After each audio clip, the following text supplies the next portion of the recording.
Salam alaikum wa rahmatullahi ta'ala wa barakatuh. Nous abordons maintenant le troisième chapitre qui traite des outils et logiciels de visualisation. Après avoir défini la visualisation et exploré ses principes fondamentaux, il est temps de nous pencher sur les instruments qui nous permettent de concrétiser ces concepts.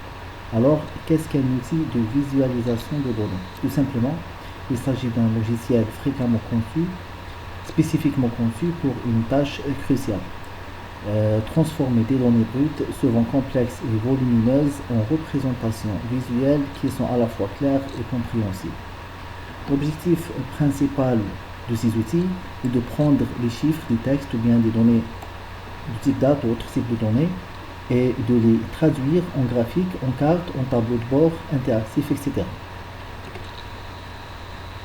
En complément à la définition précédente, il est important de souligner les capacités fondamentales de ces outils.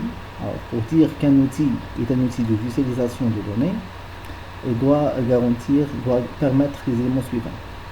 Essentiellement, ce logiciel nous offre trois grandes fonctionnalités. Premièrement, ils permettent d'explorer les données, c'est-à-dire qu'ils nous donnent les moyens de naviguer au sein des vastes ensembles d'informations, de creuser ou bien de découvrir des éléments cachés. Deuxièmement, il facilite l'analyse en présentant les données sous une forme visuelle, de détecter les différentes tendances, les corrélations, les anomalies qui vont devenir beaucoup plus évidentes sur une représentation graphique par rapport à un tableau de données. Finalement, ces outils sont conçus pour communiquer des informations. C'est-à-dire, ils rendent ces informations accessibles à un large public, y compris ceux qui ne sont pas des experts en données ou bien qui ne sont pas des informaticiens. Et cela est fait en simplifiant la complexité et en rendant les messages clés plus clairs et plus percutants. Cela, bien sûr, comme je viens de signaler, grâce à la traduction des données de leur forme brute, vers des graphiques, des tableaux, des cartes ou bien d'autres éléments visuels.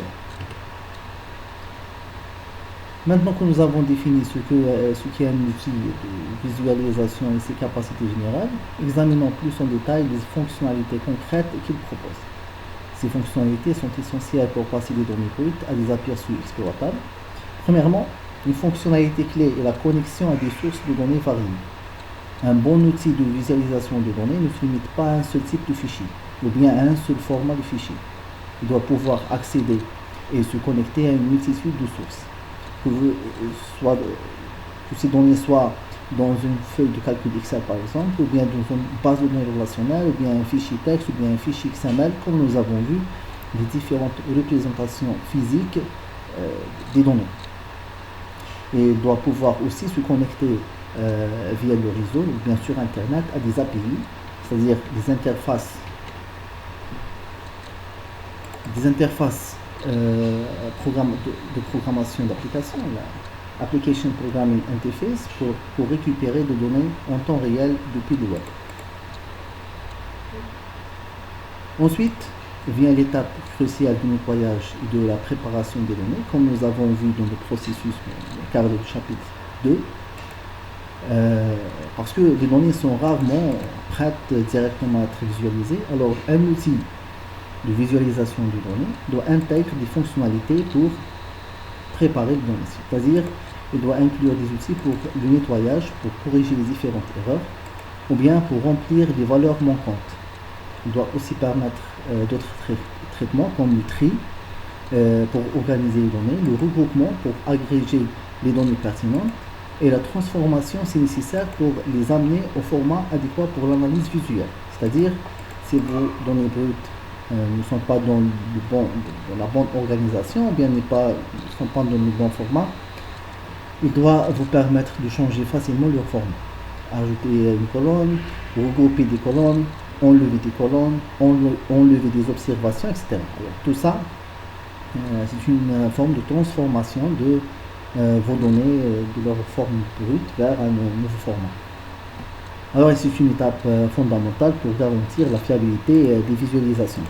Enfin, Et c'est le corps même de ces outils, la création de visualisation.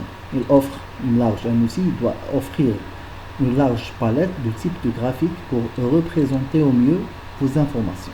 On parle ici de graphiques à barre par exemple pour les comparaisons, de graphiques à courbe pour suivre les évolutions dans le temps, le graphique circulaire en aire pour montrer les proportions, des cartes géographiques pour les données spatiales, d'histogrammes pour la distribution, de camembert, de tableau croisé dynamique pour les analyses multidimensionnelles et bien d'autres formats ou bien d'autres représentations graphiques. La richesse des options disponibles permet de choisir la représentation la plus pertinente pour chaque type de données et chaque question analytique. En plus que les fonctionnalités de base, un outil de visualisation de données doit permettre aussi un ensemble de fonctionnalités complémentaires. Premièrement, l'outil de visualisation de données doit permettre de personnaliser les différentes visualisations, c'est-à-dire après la génération, bien après la création d'une représentation graphique, l'outil doit permettre de personnaliser les différents éléments, comme par exemple les polices, les couleurs, les styles, les légendes, etc. Il doit aussi, si possible, d'offrir des possibilités d'interaction, c'est-à-dire que la visualisation graphique n'est pas une simple image, mais c'est un élément interactif sur lequel on peut zoomer, dézoomer, on peut explorer les données, on peut sélectionner, filtrer les données sur la représentation graphique. Bien sûr, c'est une fonctionnalité qui est assez rare. Finalement, s'il est possible, l'outil doit pouvoir générer des dashboards et des rapports, c'est-à-dire on ne va pas se limiter seulement au graphique, à la représentation graphique, qui sera par exemple exportée comme une image et que nous allons intégrer sur un rapport Word. Il sera bien sûr plus intéressant de générer un dashboard ou bien de générer un rapport complet en utilisant seulement l'outil de visualisation de données. Une dernière fonctionnalité qui trouve de plus en plus la place aujourd'hui dans nos entreprises, c'est la possibilité de collaborer. Alors, cet aspect crucial qui est le travail collaboratif, une fois les visualisations et les tableaux de bord créés, il est essentiel de pouvoir les diffuser facilement. Les outils de visualisation modernes intègrent des fonctions robustes qui permettent de partager les découvertes avec toute l'équipe, les collègues ou même les parties prenantes externes ou même les décideurs, c'est-à-dire les différentes personnes intéressées par le graphique généré.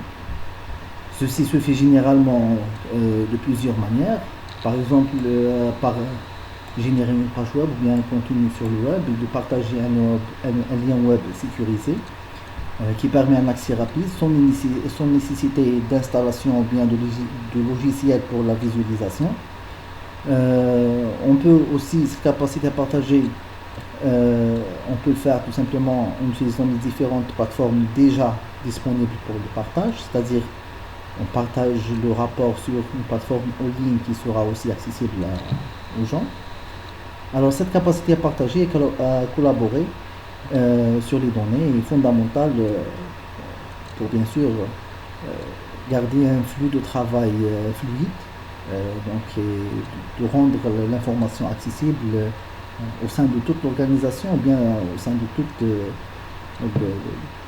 auprès de toutes les parties prenantes qui doivent avoir cet accès pour la prise de décision. Nous avons dit la priorité de la visualisation des données et la prise de décision. Alors on s'arrête là avec ces fonctionnalités et on aborde dans la prochaine partie, nous allons aborder les avantages bien sûr et les inconvénients de ces outils. Wassalamu alaikum wa rahmatullahi wa barakatuh.